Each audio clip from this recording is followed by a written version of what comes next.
Hello, welcome to Being Deliberate with Mayokun Oreofe. Thank God for a new working week. In my last episode, I had mentioned to you how God had laid strongly in my heart the subject matter of impact. Sincerely, I have no intention of overflogging this subject matter, but then I have no release to say something else to you. Now, the dictionary defines impact as impression, effect, or influencing. My focus is on positive impact because impact can either be positive or negative. It is a grave error for anyone to live on this side of eternity yet choose to pass away without making any tangible impact nor leaving any positive impression.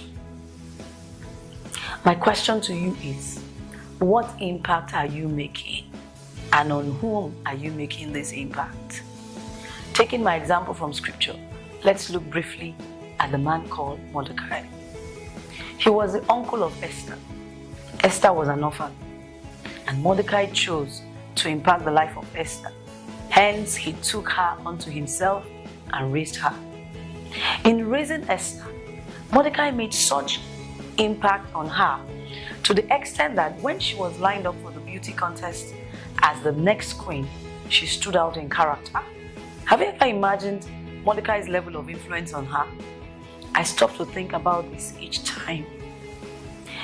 In the book of Esther, chapter 2, verses 10 to 11 and then verse 15, I'm going to read now from English Standard Version. Let's read.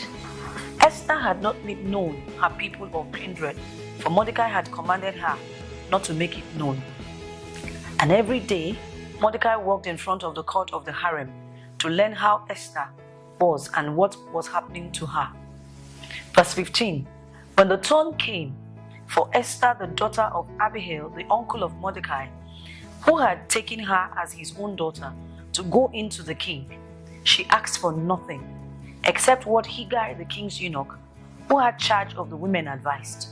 Now Esther was winning favor in the eyes of all who saw her. From the account, I realized Esther learned obedience and contentment from Mordecai. It's so obvious Esther's story is incomplete without a mention and recognition of Mordecai's impact. May I ask, whose story is incomplete without a mention of you? I pray for you. You will not be a stroller on this